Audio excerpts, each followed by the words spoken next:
Est-ce qu'on peut s'asseoir? Que Dieu vous bénisse. Merci, peuple de Dieu. Nous voulons ce matin encore continuer ce que nous avons commencé depuis le dimanche passé. Nous croyons par la grâce de Dieu que selon le temps que cela prendra, nous allons nous évertuer à travailler là-dessus jusqu'à ce qu'on finisse les éléments que nous avons énumérés le dimanche passé.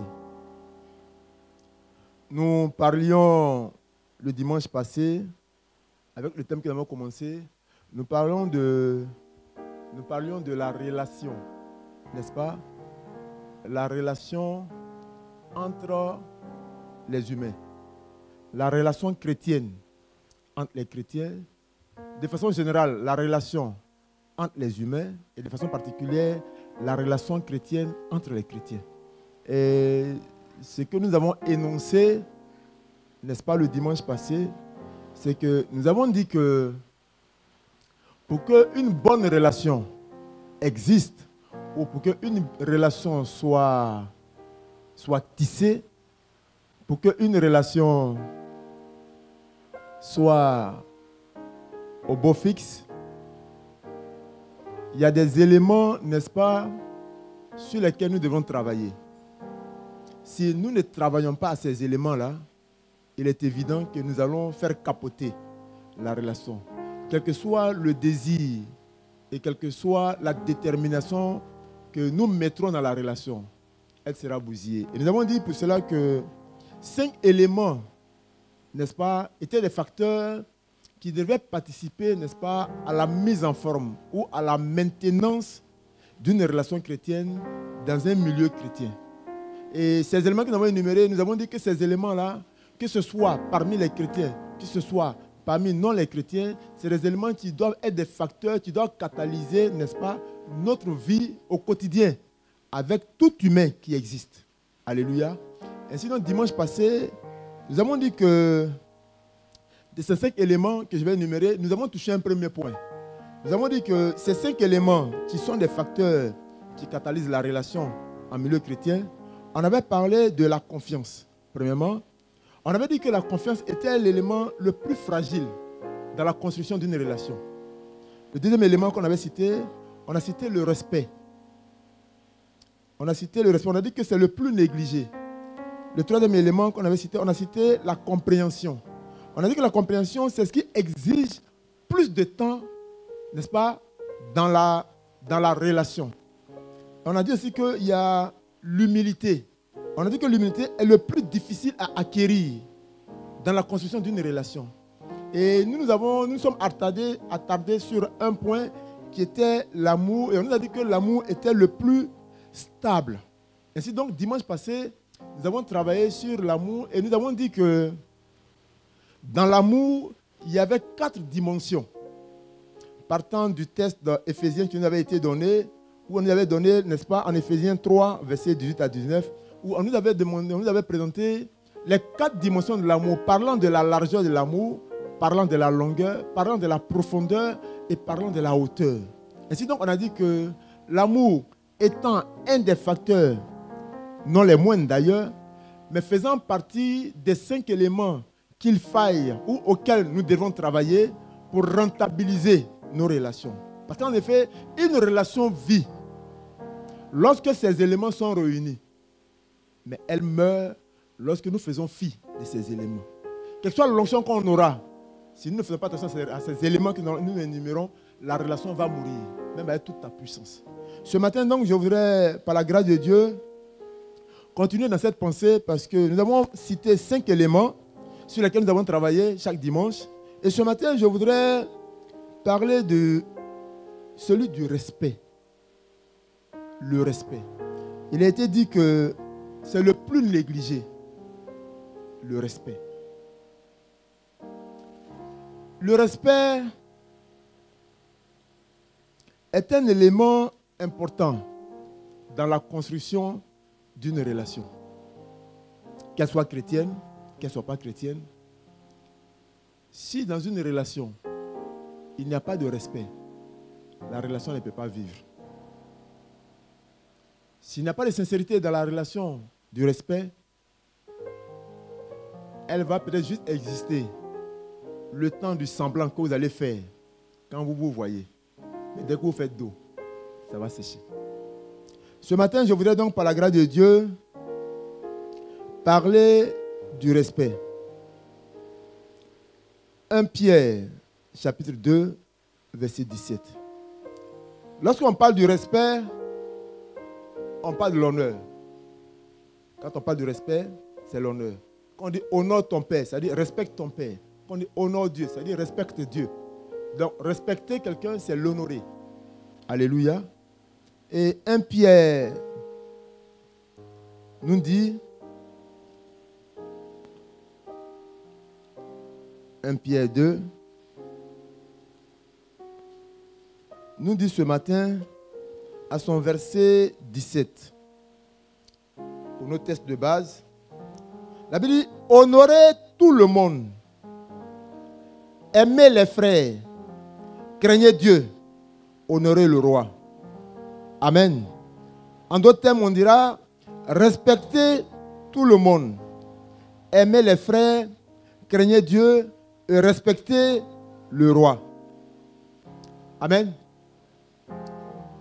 Notre objectif que nous voulons atteindre au sortir, n'est-ce pas, de ces éléments sur lesquels nous travaillons, c'est d'aider le peuple de Dieu à prendre conscience et à reconstruire, si d'ailleurs, dans sa marche avec ses frères ou avec les voisins ou avec des connaissances qui ne sont pas des chrétiens, revoir notre manière de marcher comme la Bible souhaiterait. Pour que, de par notre manière de marcher, que nous puissions tisser des relations véritables et des relations certaines qui pourront toujours nous être utiles. Alléluia. Les circonstances peuvent varier. Elles peuvent parfois être atténuantes. Mais si tu gardes le tempo de ces éléments sur lesquels nous travaillons, je peux te rassurer, tu recevras la bénédiction qui est rattachée au sacrifice du respect que tu auras à l'égard de ceux que tu côtoies, et tu sauras que ce que je te dis est la vérité, parce que ça sort du « il est écrit ». Ton amen n'est pas fort. La Bible nous fait comprendre que la notion du respect, la notion de l'honneur est beaucoup de fois apparue dans le Nouveau Testament. Donc Dieu lui-même, n'est-ce pas, prend en considération la notion de l'honneur et du respect. Amen. Nous allons citer quelques textes que nous n'allons pas lire, mais que vous pourrez lire à la maison parce qu'on va gagner du temps. On a pris un peu de temps dans la Sainte Seine. Il est dit que le Nouveau Testament accorde une place importante dans le respect. En Jean chapitre 5, verset 23, en Éphésiens 5, verset 33, en 1 Timothée 5, verset 12, en 1 Timothée 5, verset 3, en 1 Corinthiens 12, verset 23 à 24, non plutôt en 1 Thessaloniciens 5, verset 12 et en 1 Timothée 5, verset 3. Il y a beaucoup d'autres versets, c'est seulement ce que j'ai voulu retenir, qui parlent, n'est-ce pas, du respect et de l'honneur. Et comme vous voyez moi, la plupart de ces versets-là sont tirés dans le Nouveau Testament.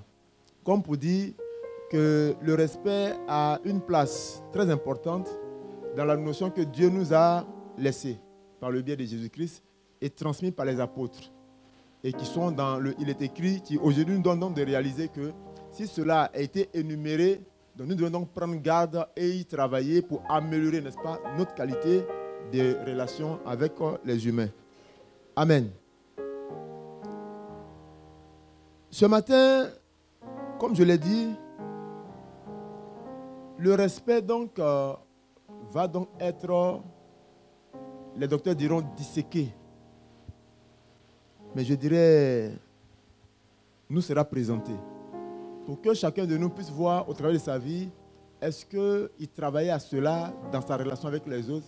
Si tel est le cas, nous bénissons le Seigneur. Mais si tel n'est pas le cas, nous bénissons encore le Seigneur, mais que nous demandons aux uns aux autres, n'est-ce pas, d'y réfléchir et d'apporter ce plus-là dans leurs relations et dans leur manière de faire. Amen. La question que nous pouvons nous poser, et c'est en 3 phases que je voulais intervenir ce matin. La première préoccupation, c'est qu'est-ce que le respect ou qu'est-ce que l'honneur? La deuxième préoccupation, c'est quelle est la valeur du respect ou de l'honneur dans une relation chrétienne? Et en troisième point, c'est quel est le rôle du respect? Toujours parlant de la relation chrétienne ou parlant de toute autre relation. Amen. Voici les trois éléments sur lesquels je voudrais donc présenter mon thème ce matin. Le respect ou l'honneur. C'est vrai que le texte de 1 Pierre 2, 17 nous présente la notion du respect, tel que nous l'avons lu. Mais il y a un texte et il y a une histoire qui m'a été inspirée par le Saint-Esprit. Et quand je l'ai lu, j'ai trouvé à l'intérieur de cette histoire-là beaucoup d'éléments, n'est-ce pas, qui vont participer à la compréhension de ce que je voulais partager avec vous ce matin. Alléluia.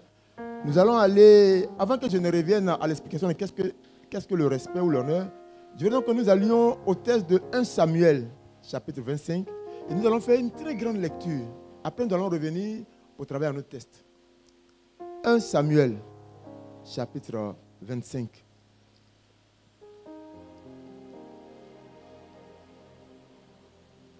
« 1 Samuel, chapitre 25. »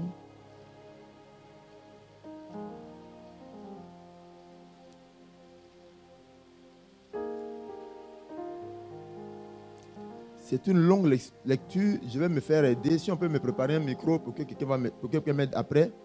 Dans le peuple, si on peut me préparer un micro. Je vais faire une partie de la lecture et puis on va m'aider. C'est un très long texte. Mais nous allons travailler là-dessus. Donc je souhaiterais qu'on puisse le lire pour que dans mon développement après, qu'on puisse retrouver certains éléments sur lesquels on va s'appuyer. Je fais la première lecture et quand je serai un peu fatigué, je vais demander à quelqu'un qui lit audiblement de nous aider. Amen. 1 Samuel, chapitre 25. Il est dit, Samuel mourut, tout Israël s'étant assemblé, le pleurant. Et on l'enterra dans sa demeure à Rama. Ce fut alors que David se leva et descendit au désert des Parans. Il y avait à Mahon un homme fort riche, possédant des brebis à Carmel. Il avait 3000 brebis et 1000 chèvres, et il se trouvait à Carmel pour la tonte de ses brebis. Le nom de cet homme était Nabal, et sa femme s'appelait Abigail. C'était une femme de bon sens et belle de figure.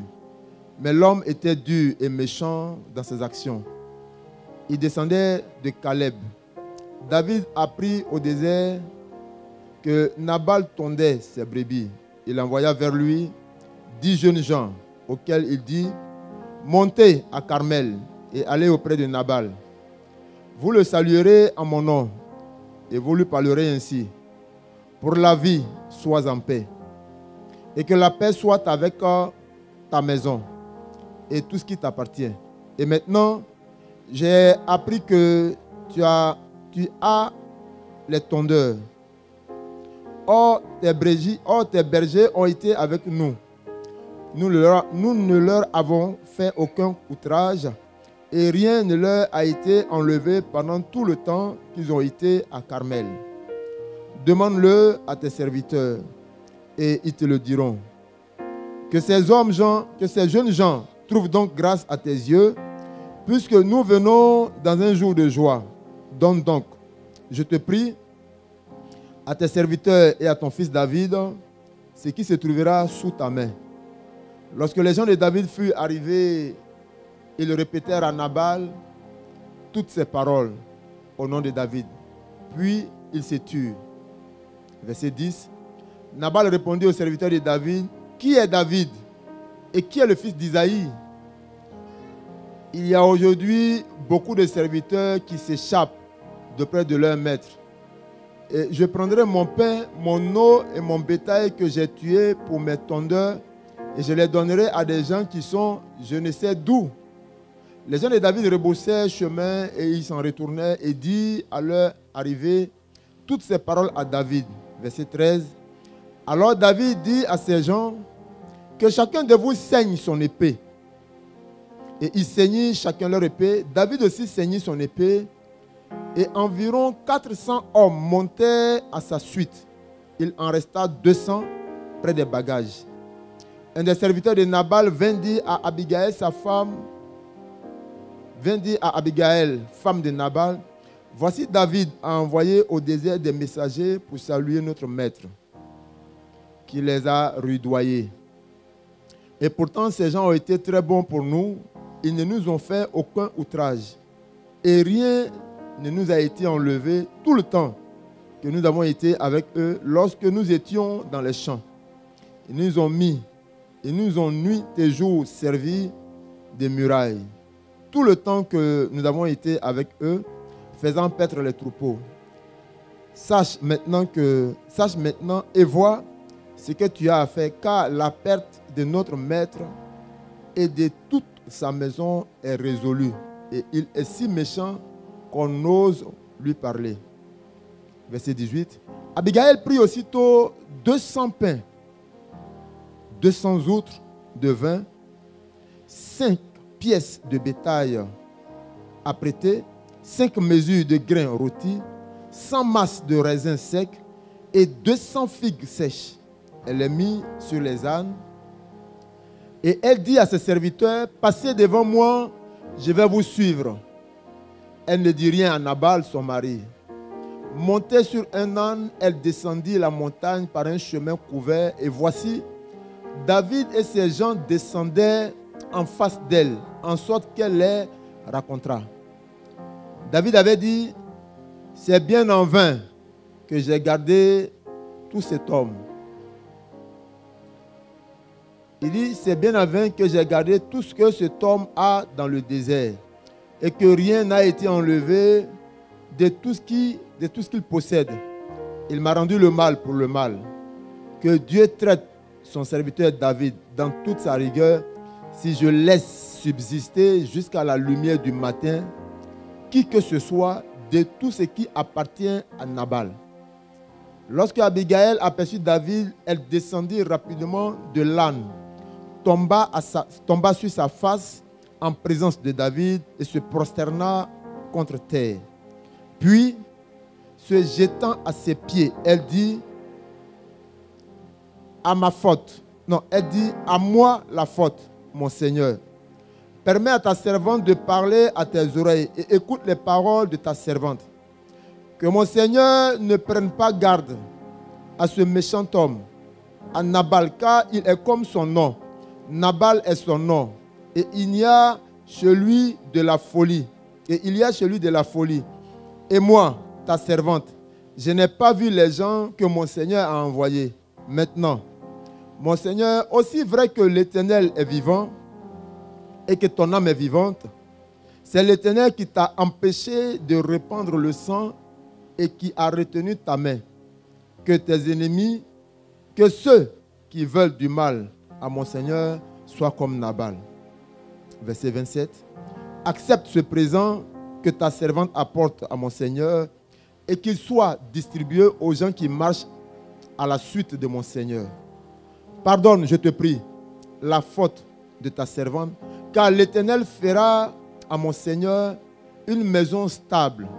Pardonne, car mon Seigneur soutient les guerres de l'Éternel et la méchanceté ne se trouvera jamais en toi.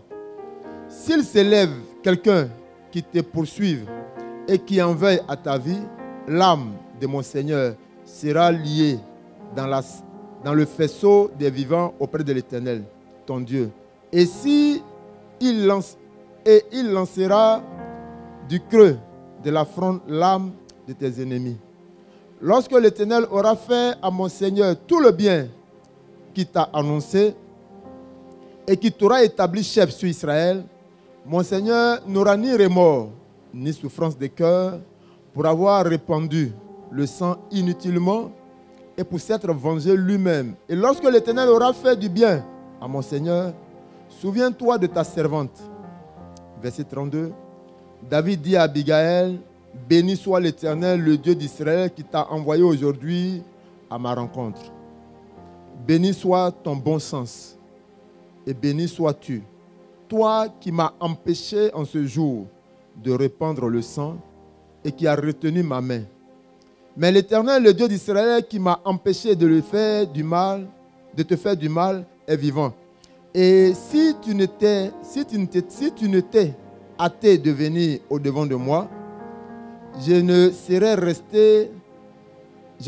resté qui que soit à Nabal, d'ici à la lumière du matin.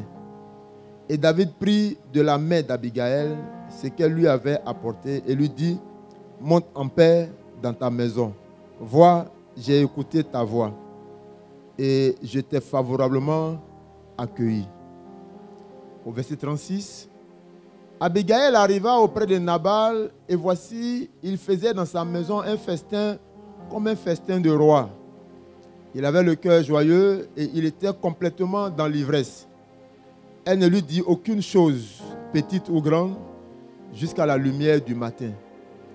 Mais le matin, l'ivresse de Nabal s'étant dissipée, sa femme lui raconta ce qui s'était passé.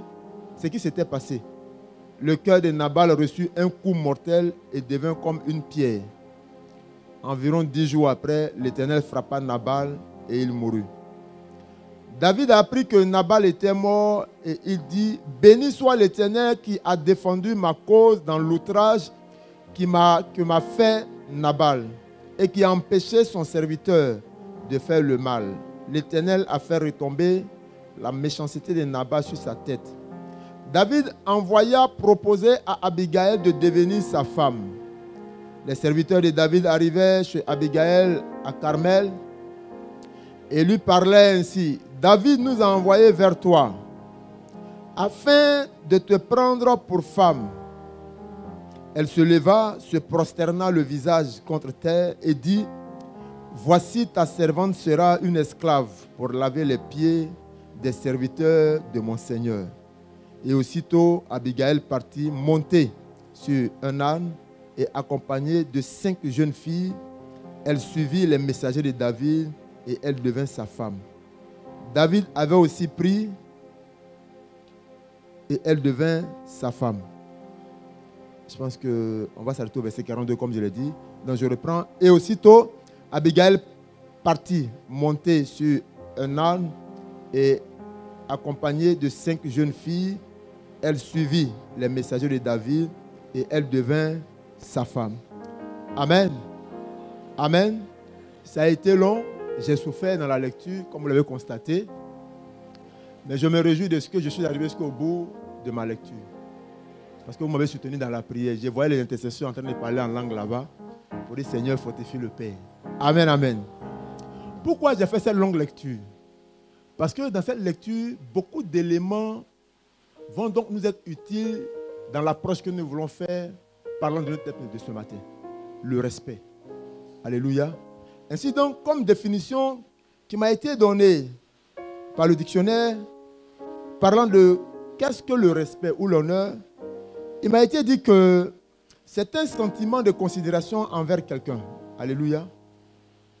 On dit que le respect est un sentiment de considération envers quelqu'un et qui porte à le traiter avec égard particulier. Donc, le respect est un sentiment de considération. L'honneur est un sentiment de considération à l'égard d'une personne. Et partant de ce respect à l'égard de la personne, nous mettrons en place des événements circonstanciels qui vont rendre favorable, n'est-ce pas, notre relation. Alléluia. Ainsi, il est dit que si le respect donc est le sentiment de considération envers quelqu'un, ce respect de considération envers la personne va porter à le traiter avec un égard particulier. Vous voyez la définition de nous au respect? Donc, si nous disons que honorer quelqu'un, c'est le respecter, et que le respect, c'est la considération que nous donnons à une personne, et ce respect-là va donc peser sur les mots que nous allons sortir lorsque nous échangeons avec cette personne. Le respect et la considération que nous donnons à la personne va donc impacter notre attitude gestuelle à l'égard de la personne. Notre respect, comme nous l'avons lu tout à l'heure dans ce long texte, vous vous souvenez de beaucoup d'éléments qui ont été énumérés, on les touchera en passant. Mais nous avons vu le gestuel d'Abigail devant David. Quoique son mari fût le plus riche de la région et que David était encore en train de courir parce qu'il fuyait Saül, vous avez vu comment Abigail s'est présentée devant David, non pas arrêté debout pour taper à sa poitrine pour dire « On m'a dit que mon mari ne t'a pas donné à manger. Donc je suis venu te demander, tu as besoin de quoi pour manger? Et puis on va t'envoyer ça. » La Bible dit la position d'Abigail est une position face contre terre. Pourquoi? Parce qu'elle avait de l'honneur et du respect. Et elle parlait à David avec beaucoup de mots pesés et beaucoup de mots respectueux. Alléluia.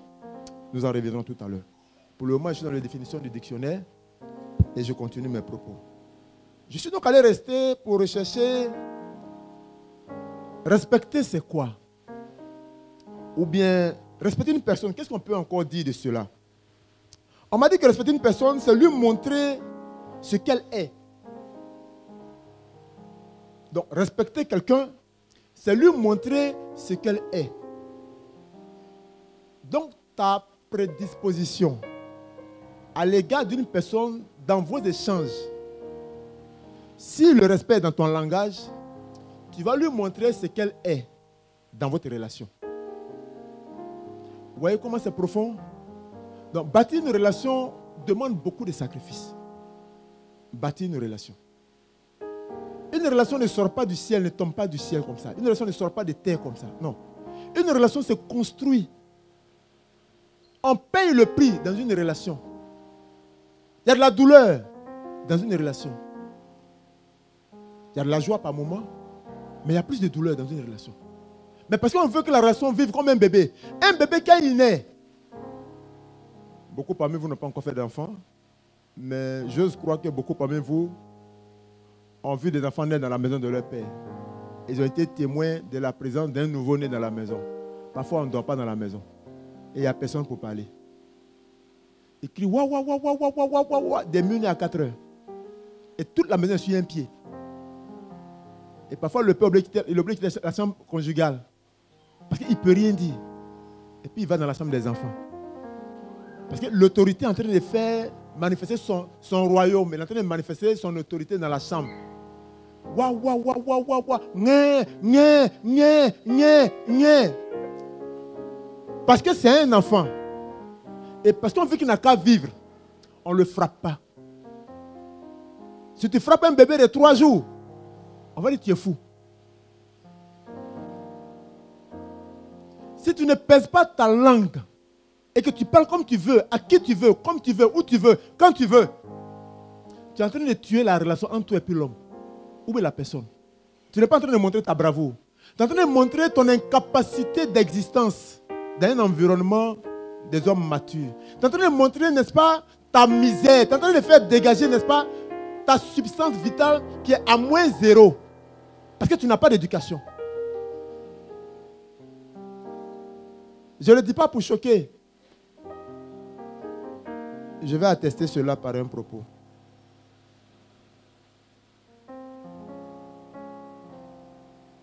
Vous savez, la Bible dit que nous sommes faits à l'image de Dieu. N'est-ce pas? Et comme nous sommes faits à l'image de Dieu, nous avons donc en nous les caractéristiques de Dieu. Nous le verrons tout à l'heure. Donc si quelqu'un a les caractéristiques de Dieu en lui, il y a un minimum, n'est-ce pas, de relationnel qui est en lui. Parce que cela découle du Dieu qui l'a créé. Vous comprenez? Dès l'instant où tu te déploies à présenter aux autres ce qui est contraire à l'éthique, ça veut dire que tu es en train de dire aux gens que tu ne connais pas Dieu et tu n'es pas de Dieu. Donc tu réunis Dieu. Mais cette éducation que tu montres, tu l'as prise où? On dit que c'est dans la rue. Le problème, c'est que la rue n'appartient pas à quelqu'un. Je n'ai jamais vu dans un livre, en dehors de la Bible, où quelqu'un s'est vanté en se tapant la poitrine, comme Yeshua Hamashiach se tape la poitrine. Il dit, je suis l'auteur de la vie. C'est moi qui ai créé l'univers et la terre. Il dit, Tout ce qui existe m'appartient. C'est écrit dedans. Vous n'avez pas lu ça? Est-ce qu'il y a quelqu'un qui a une fois dit qu'il est le propriétaire de la rue? Tout ce qui est dans la rue lui appartient. C'est lui qui éduque les gens. Vous avez déjà dit ça? Et pourtant, la rue éduque les gens. Vous comprenez? Donc, quand quelqu'un décide de quitter la voie de Dieu pour marcher comme il veut, c'est cette expression qu'on peut employer à son égard. Mais comme nous sommes de Dieu, et nous sommes dans une famille de Dieu, nous voulons construire notre relation sur la base des principes de Dieu pour que nous puissions avoir une vie de communion parfaite. Alléluia. Ton amen n'est pas fort. J'ai donc dit que respecter une personne, c'est lui montrer ce qu'elle est. Et ce qu'elle est revêt de l'importance. Si vous avez devant vous une personnalité de ce pays ou de votre pays, naturellement, votre langage va changer. Naturellement. On ne va même pas vous l'imposer. Si vous avez un général de corps d'armée devant vous, ça dit, même si vous êtes mal élevé, vous allez l'appeler mon général. Pourtant, tu n'es pas militaire. Vous savez pourquoi? Parce que dans l'armée, l'autorité s'impose à ceux qui sont en dessous. Dans l'armée, l'autorité s'impose. On ne demande pas ton avis. C'est pourquoi on dit mon général, on dit mon lieutenant, on dit mon capitaine. Pourquoi? L'autorité s'impose à ceux qui sont au bas de l'autorité. Si tu ne veux pas respecter l'autorité, l'autorité va s'imposer à toi. Et si tu veux contester ce principe spirituel, la Bible dit quoi? Que tu attires sur toi des malédictions. Parce que l'inverse ne fonctionne pas. On dit mon général. On ne dit pas le général. Pourquoi? C'est une autorité. Donc quand une autorité est devant toi, elle s'impose à toi. La relation que nous voulons tisser, nous devons nous imposer les principes qui donnent de donner vie à la relation pour que la relation puisse avoir un sens. C'est pourquoi tu te donnes le droit de respecter celui qui est devant toi en te croyant inférieur à lui pour que lui réalise qu'il est supérieur à toi. Ça va d'abord faire quoi? L'épanouir. Ça va lui donner d'avoir un peu d'air. Et puis de reconsidérer sa position dans votre relation. Alléluia. On va creuser un peu. J'ai dit que j'allais intervenir sur 3 points. Le premier point, c'est... Non, j'avais déjà touché le premier point, excusez-moi. Le premier point, c'est plutôt... qu'est-ce que le respect? Le deuxième point, c'est plutôt... Quelle est la valeur du respect ou l'honneur? Amen. Le respect a 3 valeurs. La première valeur, on dit qu'elle est intrinsèque. Et c'est le livre de Psaume 139, verset 14, tu nous le dis. Psaume 139, au verset 14, j'ai fait la lecture. Il est dit, « Je te loue de ce que je suis une créature si merveilleuse. Tes œuvres sont admirables et mon âme le reconnaît bien. » Première valeur. Dans le respect, quelle est la valeur du respect? On a dit dans le respect, nous avons 3 valeurs. La valeur intrinsèque. Cette valeur-là, elle est, comme on dit, une valeur qui nous vient de Dieu. Cette valeur-là, elle est irréductible. Pourquoi? Parce qu'elle découle directement de Dieu. C'est quoi David dit? Je te loue de ce que je suis une créature si merveilleuse. C'est Dieu qui fait descendre ça dans sa créature. On ne demande pas, on n'a pas demandé notre avis. Dieu nous a créés et nous a dotés de cette situation merveilleuse. Alléluia. Et il dit, tes œuvres sont admirables et mon âme le reconnaît. Alléluia. Donc on a une valeur intrinsèque Psaume 139, verset 14. La deuxième valeur, elle est une valeur due au caractère. Vous voyez le texte que nous avons lu, David. Quand nous nous souvenons de son histoire, on dit que David avait des qualités que Dieu aimait. Et Dieu a même tellement poussé loin le bouchon. Il dit, David est l'homme selon mon cœur. Pourquoi? Partant des valeurs intrinsèques que David manifestait en lui, Dieu s'est réjoui de la vie de David. Vous n'avez pas lu avec moi? Vous n'avez pas lu l'histoire? Deuxièmement, on dit que la deuxième valeur, elle est due au caractère. Proverbe 22, verset 1. Vous pouvez le lire. Quand vous voyez le caractère de David, il est un homme juste. N'est-ce pas? La troisième valeur, on dit, elle est due aux performances. Et c'est 1 Timothée 5, 17 qui nous le dit. Et parlant de la troisième valeur, quand nous nous souvenons de David dans le texte que nous avons lu, qu'est-ce qui a fait courir Abigail? C'est la performance de David. Qu'est-ce qui a créé le problème à David? C'est sa performance. Il a tué le lion. Un chant a été sorti. Samuel, on dit Saül tue 1000. David tue 10 000. C'est vrai, ça lui a créé problème. Mais ça a permis à Abigail de savoir que l'homme dont son mari a parlé en le refoulant, c'est un homme qui est dangereux. Alléluia. 1 Timothée 5, 17. Parlant des valeurs, n'est-ce pas, qui sont rattachées au respect. C'est des éléments que nous devrons avoir ou auxquels nous devons recourir. Nous sommes des dieux. Donc nous avons les éléments de Dieu en nous. Et comme c'est dans une relation chrétienne, nous devons donc de nous nourrir et d'aller à l'origine de ce que Dieu est. Si nous sommes à son image, naturellement, hein? Si tu te dis chrétien et que tu es là ce matin, tu te dois de rechercher, n'est-ce pas, les valeurs intrinsèques qui proviennent de Dieu et qui transcendent et qui viennent en toi. Alléluia. À ces trois valeurs-là, nous avons besoin, dans le texte que nous avons lu, de réaliser que David regorgeait ces trois valeurs en lui.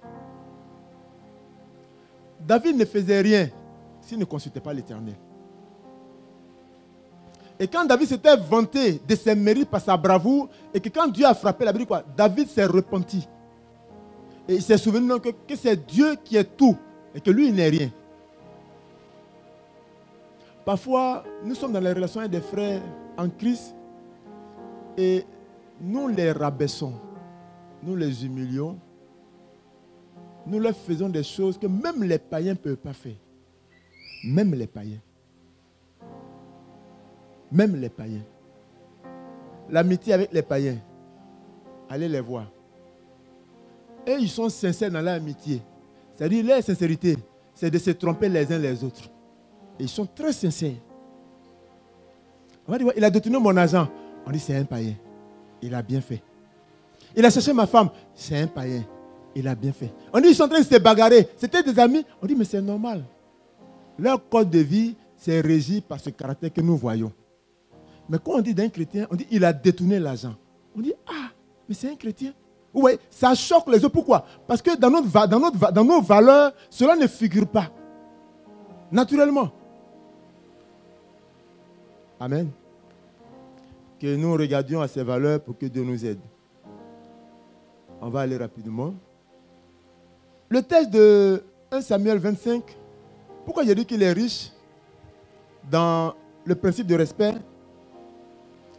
Quand, par exemple, David était encore dans le désert, il était comme un fugitif. Et Nabal avait ses bergers qui sont allés donner, enfin, qui sont allés nourrir. Parce qu'autrefois, il fallait aller très loin de sa zone pour trouver la verdure. Et parfois, où vous allez, vous pouvez tomber sur des bandits. Et les bandits peuvent détruire, ils peuvent manger vos moutons et puis tu ne peux rien faire. Or, David avait 600 hommes avec lui. 600 hommes, comme on l'a lu. Mais David dit que quand il a croisé un troupeau de bergers et qu'il s'est renseigné pour demander de qui êtes-vous, ou bien qui est votre maître? Ils ont dit, c'est Nabal. Il a dit, ah d'accord. Les bergers de Nabal ont dit que David les a sécurisés et par la présence des gars de David, aucun rebelle n'a pu approcher pour toucher même à une brebis. Et tout le temps qu'ils sont restés dans le désert, David a contribué à les assister. C'est sur cette base-là que David a donc dit, comme on a bien un peu de nourriture, allez voir Nabal. Et vous avez vu ce que Nabal a fait. Il a dit au serviteur de David d'aller se faire voir. Que lui n'a pas de relation avec lui. Alléluia. Quelle est la valeur du respect dans la relation chrétienne? Travaillons aux valeurs pour que nous les attachions à nos relations. Si nous disons que nous sommes de Dieu, travaillons à nos valeurs pour que Dieu, ou bien Jésus-Christ soit, ou bien quand nous faisons ressortir le caractère de Christ, ou bien les valeurs de Christ entre nous. Si par moment nous nous égarons, comme tous les matins on lit la Bible, que la Bible nous ramène sur le droit chemin. Si nous nous égarons toute la semaine, au moins comme dimanche on se retrouve, quand on viendra parler de la part du Seigneur, que cela contribue à vous ressaisir pour revenir sur la voie du chemin. Que Dieu soit glorifié dans nos relations. La relation, elle est importante. La relation, elle est très importante. Pourquoi? Parce que Abigail ne connaissait pas David, si ce n'est que l'histoire de David. On peut ne pas vous connaître, mais ceux avec qui vous êtes en relation peuvent vous connaître. Mais ce qu'ils diront de vous peut permettre à ceux à qui ils parlent d'avoir une idée de ce que vous êtes ou de qui vous êtes. Et c'est donc Abigail, sachant qui est David et quelle est la capacité de frappe de David, a compris que l'acte que son mari a posé pouvait détruire toute sa famille. Quand nous avons lu le texte, la pensée d'Abigail et le serviteur d'Abigail qui allait parler à la femme du patron, c'est qu'il a dit, il dit, si nous ne prenons garde, ou si nous ne prenons garde, c'est-à-dire aujourd'hui là, on risque tous de passer. C'est la même parole que David a sortie. David dit, si je ne suis pas de l'Éternel, c'est là, le soleil va se lever, et puis ça va se coucher, et puis Abigail et sa femme, et puis ses troupeaux, ils vont vivre. Mais si je suis de l'Éternel, moi David, où je m'en vais matin là, où je suis en train de partir là, c'est-à-dire, même son coq, on va le tuer. Même ses gardes, on va le tuer. Abigail, on va le tuer. Sa femme, on va la tuer. Il dit, ils vont tuer toute la famille d'Abigail, et puis laisser la poussière. Cette religion qui a été prise a été révélée à un simple serviteur. Pourquoi? Parce qu'ils ont l'histoire de David. Ils savent que c'est un puissant guerrier. Si Saül n'arrive pas à l'atteindre, or Saül était un redoutable guerrier en guerre. On dit qu'il était l'homme le plus grand dans tout Israël. Et son épée, personne ne pouvait attraper son épée, tellement c'était lourd. Quand on parle de l'histoire d'Israël devant Goliath, on ne nous a pas de l'épée de David, de Saül. Vous n'avez pas lu l'histoire? Donc un homme comme ça, lui tenir tête pendant des années et puis n'arrive pas à t'attraper, c'est que tu es dangereux. Et c'est ce mystère qui a été révélé à Abigail. C'est pourquoi elle a couru. Si en vous, vous avez des germes de la relation selon il est écrit, le respect que vous allez donner aux autres va transcender au-delà d'eux pour impacter ceux qui sont derrière eux. Ton amen n'est pas faux. J'ai dit, si vous travaillez au respect des autres, je n'ai pas dit si vous travaillez pour qu'on vous respecte. Non, ce n'est pas ce qu'il a dit. Les hommes veulent qu'on les respecte. Mais on ne peut pas te respecter si toi tu ne paies pas le prix du respect à l'égard de l'autre. On ne veut pas que les autres nous manquent de respect. C'est une bonne chose. Mais toi tu fais quoi? Pour que lui aussi tu ne lui manques pas de respect. Toi tu fais quoi? Tu veux t'appuyer seulement sur le yaya? Non. Dans le spirituel, ça n'existe pas. C'est pas comme sur le grand frère. C'est vrai que la Bible dit de respecter nos aînés. Mais c'est parce que l'aîné respecte le petit frère que le petit frère suit l'exemple du grand frère. Mais si toi-même tu me fous la merde, donc tu me forces un nouveau caractère. Au début, je vais pleurer quand tu me choques. C'est pourquoi dans nos familles, au début, beaucoup ont pleuré.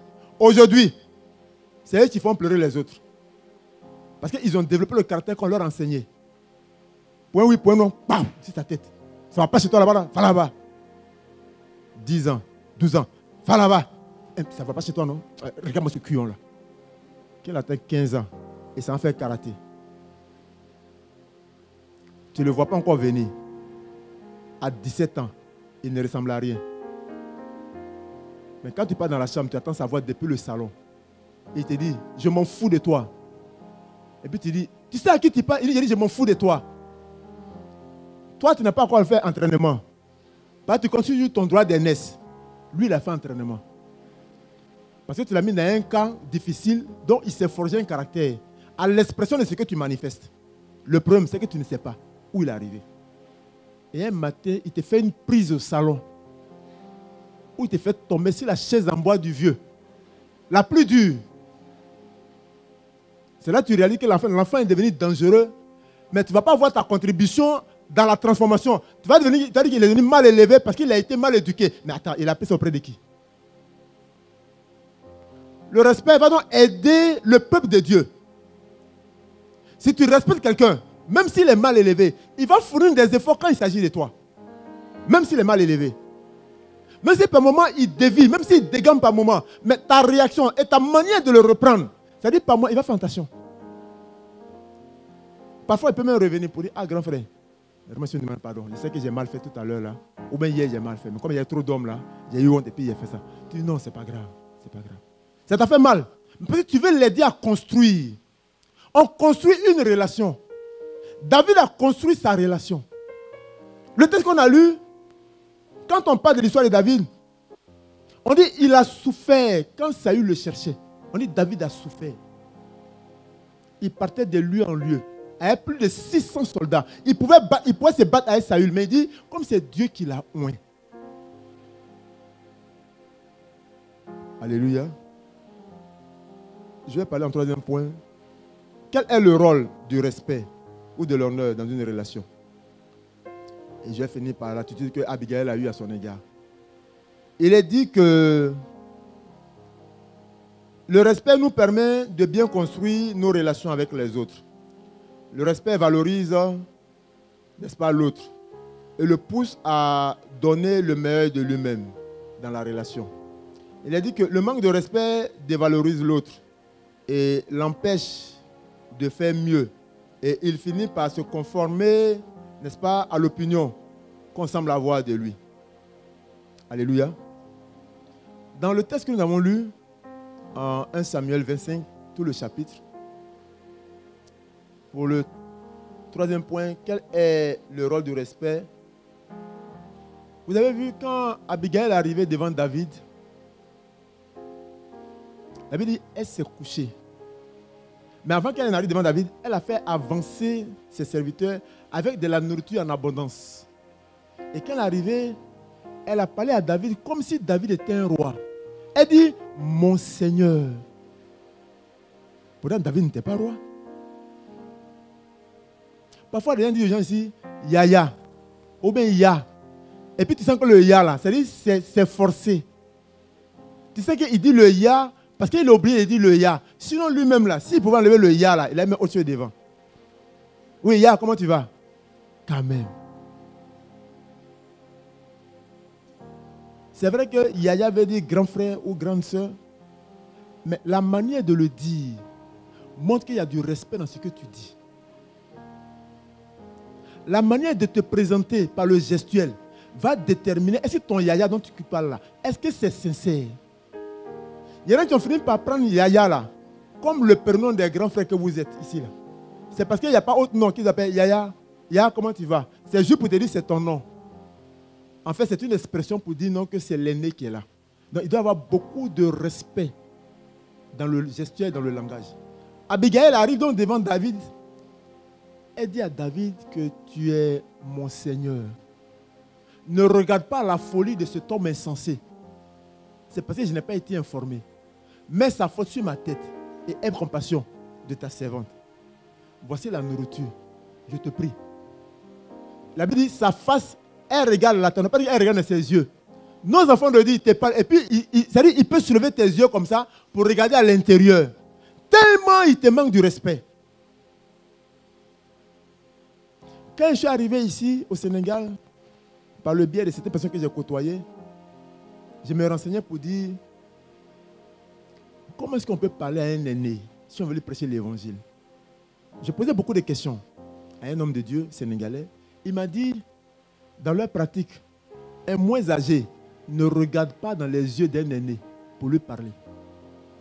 J'ai dit, ah bon? Il dit oui.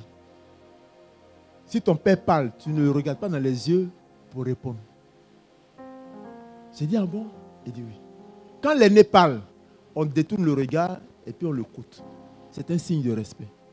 Parce que regarder quelqu'un dans les yeux droits, c'est braver son autorité. Abigail a baissé la tête. David allait demander crédit. Naturellement, si tu demandes crédit, j'ai été regarder, Mika. C'est à moi que tu demandes crédit quand même. Ah. Ou bien, c'est moi qui ai donné quand même à manger. Mais pourquoi tu veux que je baissé pour donner? Moi, mon manger à moi, j'ai été donné. Et puis j'ai baissé ma tête. Elle a vu dans la vie de David qu'il y a quelque chose d'important. Si nous regardons dans nos relations, que nous pouvons avoir des perspectives à venir et voir Jésus à la fin de la relation, nous allons payer le prix de nous parler avec beaucoup d'humilité, en baissant nos vues. On peut parler avec beaucoup de respect. Il est petit, tu lui parles avec beaucoup de... Lui-même, il se demande, qu'est-ce que toi tu as vu? Et puis tu lui parles avec beaucoup de respect. Lui-même, il est étonné quand tu le respectes. Mais c'est parce que tu vois en lui Christ. Et c'est que les bénédictions et les bontés de l'Éternel se renouvelant tous les matins, il peut donner quelqu'un d'excellent pour le royaume et pour votre relation. C'est pourquoi tu le regardes au-delà de ce qu'il est. Mais tu ne te limites pas à l'âge qu'il a et au temps qu'il passe à toi à Dakar ici. Beaucoup limitent les uns et les autres dans la relation. Surtout en Christ. Oh, lui là, c'est qui? Non, ce n'est pas important. Est-ce que c'est un frère en Christ? Si c'est oui, Christ en lui. Abigail a la tête baissée. David dit, tu es une femme sensée. Vous avez entendu quand il a lu, non? Vous pouvez lire le texte à la maison. Il dit, tu es une femme sensée. Tu as parlé à mes oreilles et j'ai entendu ce que tu as dit. Parce que parfois on peut parler et puis on peut ne pas entendre ce que tu dis. Beaucoup parlent et puis on n'entend pas. C'est pourquoi vous êtes tous nerveux. Beaucoup sont nerveux dans le corps du Christ. Très nerveux. C'est les plus bagarreurs, les plus nerveux, les chrétiens. Mettez 10 chrétiens dans une maison, ils vont s'étouffer. Les païens peuvent être à 10 dans un studio. Et puis ils vont payer 25 000 francs, les 10. Chacun paye 1 200 000 combien. Et puis il faut une économie. Un chrétien, il va trouver qu'il ne peut pas supporter la présence des autres. Pourquoi? Il lui faut son studio, lui seul, pour 70 000 francs, lui seul. Tu fais qu'on amène 70 000, toi seul, toi tu fais quoi dedans? 70 000, toi seul. Même à deux, on n'arrive pas à vivre ensemble, même à deux. Bon, attends, dis-moi, si tu ne peux pas supporter la présence de ton frère, comment tu peux vivre en communion fraternelle avec les autres? Il y a un problème. C'est ça la difficulté que nous avons dans la marche avec le Seigneur. On n'accepte pas la présence des autres. On n'accepte pas. On ne veut même pas que les gars nous côtoient. On ne veut même pas qu'ils entrent dans notre intimité. On ne veut même pas les côtoyer. C'est pas si à l'église on s'assoit. Dites-moi, quand vous priez comme ça, qu'est-ce que vous voulez devenir? Vous tuez toutes les relations. Au fur et à mesure que vous évoluez, vous faites un vide. Quand vous évoluez, vous faites un vide. C'est pourquoi vous allez voir que vous allez arriver dans la fonction publique ou même dans l'administration, vous n'allez pas avoir des relations sincères avec ceux avec qui vous avez vécu pendant 5 ans à Dakar. Parce que vous n'avez pas construit des relations. Il y en a qui se boudent pendant 3 mois, ils reviennent, et puis un matin, ils se reboudent parce qu'on a dit une phrase, et puis ils s'en vont encore. Bon, attends, quand en étant étudiant, où on arrive, nous tous on reçoit un mandat, on n'arrive pas à marcher ensemble. Et demain, quand moi, il y a un salaire de 2 millions, puis toi, tu as 1 million, pourquoi j'ai parlé avec toi? On n'a pas pu se parler quand on n'avait rien. C'est-à-dire que tu reçois un mandat comme moi. Moi, je reçois un mandat. Ah, mon fils, il rit. Grâce. C'est-à-dire où toi et moi, on n'a rien. Ce qu'on a en commun, c'est Christ. Oh, le respect de la relation est bâti sur Christ.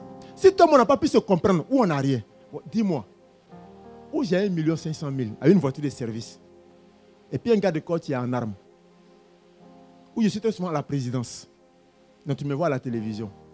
Et tu vas me rappeler qu'on a fait Dakar ensemble? Non, dis-moi. Là, tu vas à mon secrétariat. Non, dites, je voulais voir monsieur le ministre. En fait, et puis donc, la photo qu'on a fait à Dakar, à l'église, là. C'est-à-dire où on est beaucoup, là. Et puis tu as entouré ta tête là, à un bic rouge pour que tu dises non, c'est moi qui étais derrière. C'est-à-dire, le frère lui-même, il ne se rappelle même plus de Dakar même. Donc, il vient, puis il sort. Ou bien il te reçoit. Oui. C'est-à-dire, quand il te dit oui, C'est-à-dire, toi-même, tu deviens mélancolique. Tu te demandes, est-ce qu'il est bien fait de venir ici?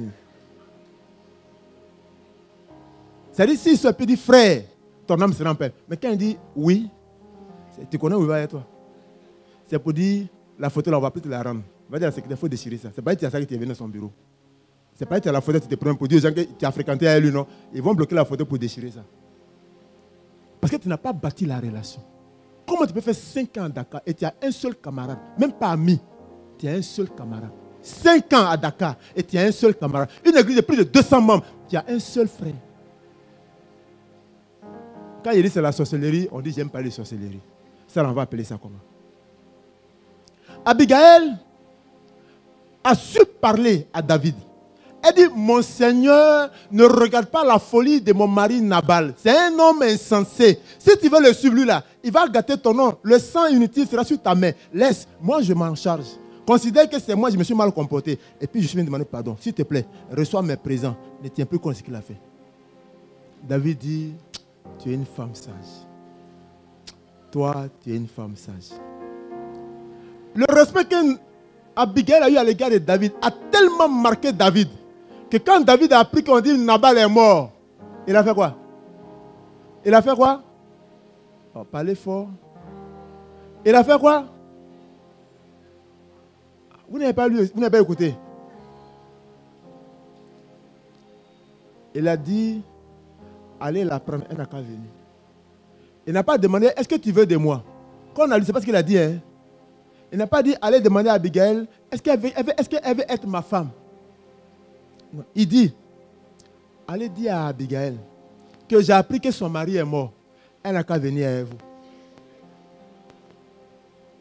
Alléluia. Elle a appelé mon Seigneur. C'est parce qu'elle a appelé mon Seigneur qu'elle n'est pas allé faire avancer Abigail. Parce que quand tu appelles quelqu'un mon Seigneur, il est maître sur ta vie. Quand tu dis quelqu'un mon Seigneur, il ne demande pas ton avis quand il veut prendre une décision. Jésus est notre Seigneur. C'est pourquoi il nous impose. Tu vois comme ton amen est petit. On veut nous expliquer pourquoi le Seigneur dit que pourquoi. On aime tellement les pourquoi.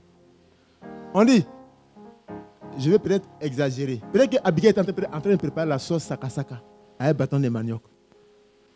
Et puis les gens sont arrivés.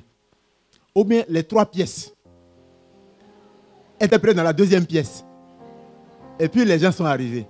On dit quand ils ont fini de parler, elle a fait quoi? Elle a compté 1, 2, 3, il y a 5 servantes. Elle a mis sur les ânes. Elle-même, elle a porté une robe. Elle dit, allons. Pourquoi? Parce que son Seigneur a demandé qu'elle arrive où il est. Le maître nous demande de créer une relation fraternelle dans la marche avec les uns et les autres. Abigail a eu un mari qui est devenu roi après. Mais au moment où les éléments se présentaient à elle, David n'était rien. Ça lui pouvait encore le tuer. C'est la marque qu'elle a posée dans la relation de respect, d'honorer David, qui a poussé David à prendre Abigail comme femme. Si tu tisses une relation aujourd'hui à Dakar, si elle est sincère, si elle est véritable, si elle est puissante, je t'assure que demain, ton frère peut être à un bon poste élevé. Quand on dit, on a besoin des gens de telle dimension, mais de telle qualité, il va dire, laissez.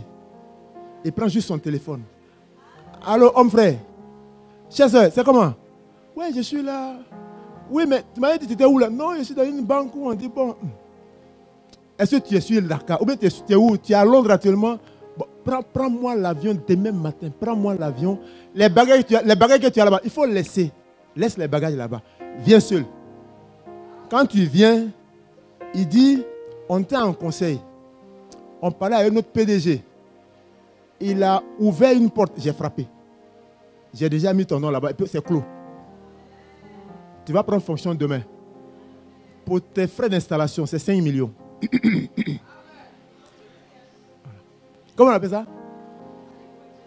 Merci ma fille. Merci ma fille. Merci ma fille. C'est-à-dire, tu es arrêté comme ça. Et puis tu commences à pleurer. Vous n'avez pas encore vu des miracles comme ça. C'est-à-dire, tu ne sais pas quel mot tu vas dire au monsieur. Ben, tu te dis, qu'est-ce que tu as fait pour lui? Quand vous étiez sous mandat, vous deux, qu'est-ce que tu as fait pour lui? Pour qu'il se souvienne de toi jusqu'à ce point, pour te mettre à un poste ou mieux que toi avait été proposé et puis toi, il t'a retenu. C'est parce que quand vous étiez sous mandat, il a vu la sincérité de ton cœur en tant qu'enfant de Dieu. Ce n'est pas le moyen matériel ici qui va le distraire. Parce qu'il sait qui vous êtes, il sait d'où vous venez. Vous venez d'un même Père, Jésus-Christ de Nazareth. Je voudrais juste aider le peuple de Dieu à apprendre à construire ce qui s'appelle la relation fraternelle. Elle est compartimentée par 5 éléments. Nous ne sommes qu'au 2e élément. Je vais juste demander au peuple de Dieu de se tenir debout et nous allons prier. Le premier élément que nous avons traité, c'est l'amour, avec ses 4 dimensions. Je prie que tu travailles là-dessus. La hauteur, la largeur, la profondeur, la longueur. Et ce matin, je viens d'ajouter, après 7 jours, le respect, qui est l'honneur. Si tu as encore des problèmes à respecter et à avoir les 3 valeurs qui se rattachent au respect, je te prie, commence à prier et demande à Dieu de t'aider. Parce que de cette relation où nous sommes à Dakar, demain des miracles peuvent en résulter. Nous apportons un Dieu de miracles. Ce que tu vois aujourd'hui ne sera pas ce que tu seras demain. Et cela peut se déterminer par ce que tu apprends aujourd'hui au pied du maître. Abigail a pris la dimension de réaliser qu'en étant au pied du maître, elle appelait Seigneur, elle a vu en David des perspectives, des choses à venir. Après la mort de son mari, David l'a prise pour épouse. Et quand David est devenu roi, elle est devenue reine. Elle est devenue reine. Ne courez pas après ce qui est déjà cuit. Ne courez pas après ce qui est déjà cuit. Vous ne savez pas comment préparer, vous n'étiez pas là. Ne mettez pas vos mains dans ce qui est déjà cuit. Ne cherchez pas à comprendre ce qu'on ne peut pas comprendre avant de dire oui. Abigail n'a pas regardé à David comme étant un fugitif. N'a pas vu David comme étant un fugitif. Abigail a vu en David comme étant un Seigneur. Elle dit mon Seigneur. Ne cherche pas à voir dans la profondeur de ce que tu ne peux pas voir avec tes yeux humains. Dis au Saint-Esprit de t'aider pour que Dieu lui-même te conduise. Certainement que des gens disaient d'Abigail qu'elle devait être folle. Certainement. Mais Dieu s'est souvenu de son sacrifice. Elle a compris les principes de Dieu. Et Dieu l'a payé en faisant d'elle la femme de David. Elle est la web.